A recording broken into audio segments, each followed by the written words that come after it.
Have you ever wondered what a 40cm long X-Wing model kit looks like?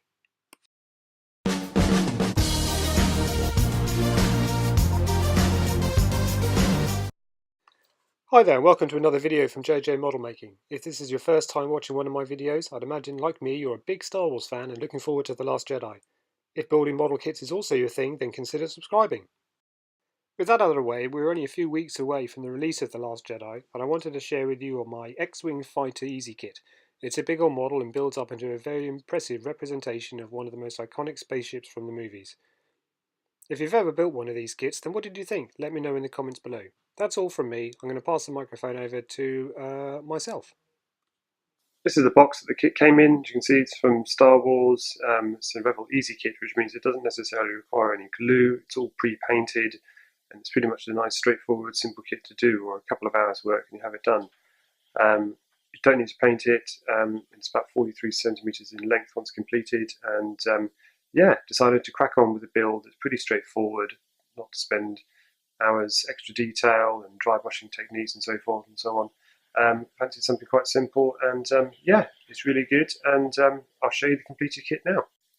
So here we have the completed kit. It's quite impressive, as you can see here, laid out on the table. It only took a couple of hours or so to put together. I actually built it with my daughter yesterday. It's a very wet and windy day, and yeah, what I did actually is, while you don't necessarily need glue to glue it to hold it together, I super glued the various bits and pieces in place just to make sure that there's no chance of them moving around. Construction starts with the cockpit area and our little character, which I'm going to pretend is Luke in here. It's all pretty straightforward to put together.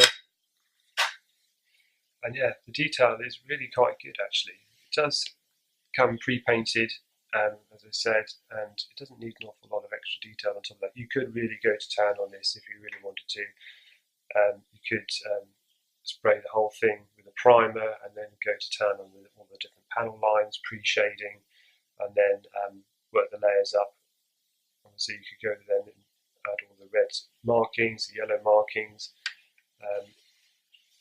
potentially even a bit of lighting in the engines back here. If you really wanted to, there's certainly got room for LEDs if you wanted to put those in.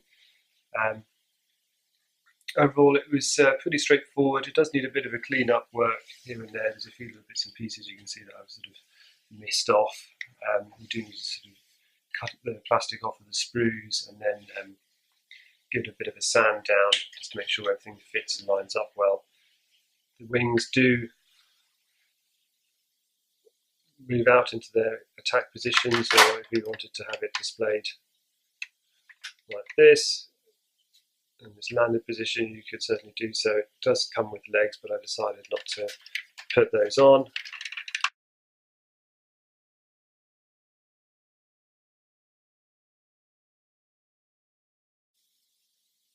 And certainly with Star Wars Episode 7 coming out later this year, we've seen that the newer versions of the X-Wing are a bit more rounded, a bit less industrial. But this is the old classic. This is the one I grew up with, and this is the one that I think of whenever I think of an X-Wing. It does come with a little R2-D2 character here. So 4 pieces are making up front and back, and then the 2 legs. So it's quite a nice little size kit.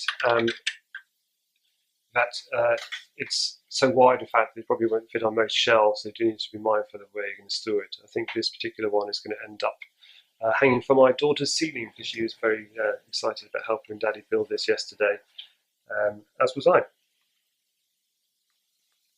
So yeah, thank you very much, Julian. Thanks for watching. If you've ever built this kit is actually making me think of the first model I ever built was with my dad back when I was about 6 maybe. It was an X-Wing fighter. I always remember gluing the Luke character arms on around the wrong way, but that's half the fun, is sort of learning from your mistakes, isn't it really? So yeah, very impressive.